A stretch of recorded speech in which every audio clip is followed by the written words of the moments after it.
5-1-22-2800.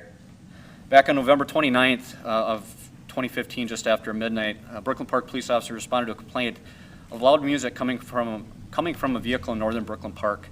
Upon arrival, he made contact with the only occupant of that car, 25-year-old Lance Carr.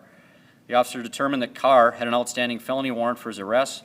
He asked Carr to step out of the vehicle and place his hands behind his back. Carr then turned and viciously attacked the officer. Again, like I had said before, the report was loud music coming from a vehicle, which is what Officer Hyman responded to. He's by himself. It's a one-man car. All of our squad cars are one-officer squad cars here in Brooklyn Park. So he's by himself. Just approached the vehicle and identified Lance Carr. Felony theft warrant. He's received information at this point that the individual has a felony warrant. That was the dispatcher asking him if he was out with that individual. He reapproaches on the driver's side, asks Mr. Carr to step out and place his hands behind his back. I'm not sure how much audio will be there for that, but that's what I want to share with you.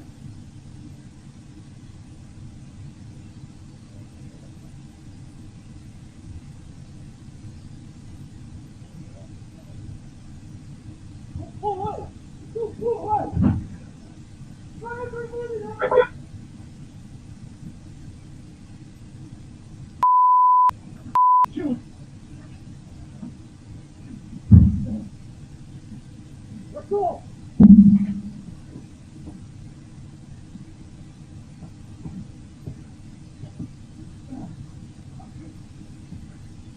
Let's go!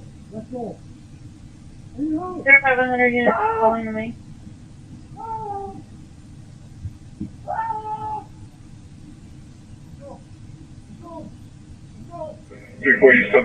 The other problem was, as the sheriff indicated when we were watching the video, he couldn't get to his radio to call for help. Luckily, he did do what he did because, as you heard, some of the neighbors that I think originally placed that 911 call did call our dispatch, update them that he was involved being viciously assaulted.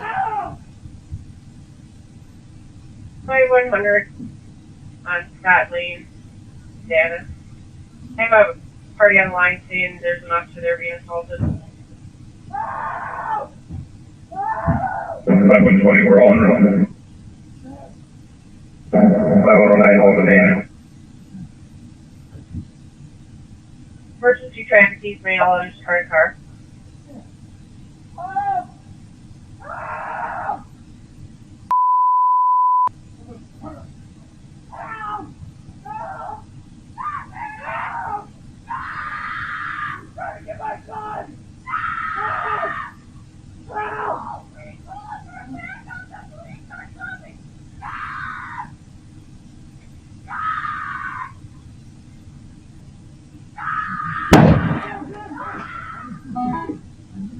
At one point, you heard the weapon go off. That was an intent by our officer to end this vicious attack upon him.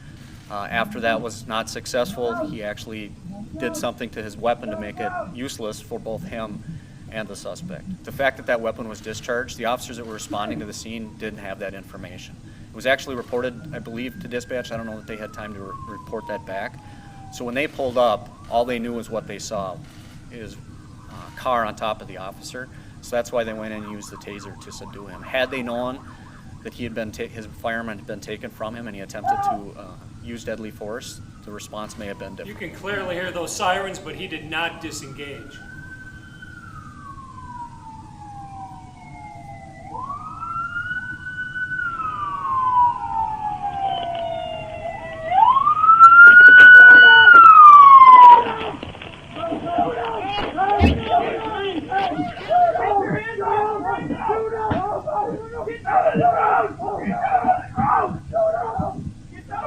We've all been involved in scuffles, and it's usually a scuffle to keep from being apprehended.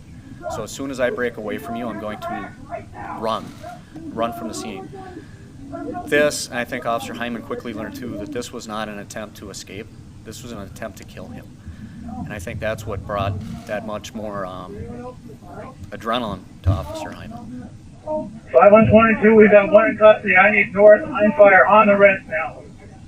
5122, one in custody, north and fire on the rest. Do you need additional spots?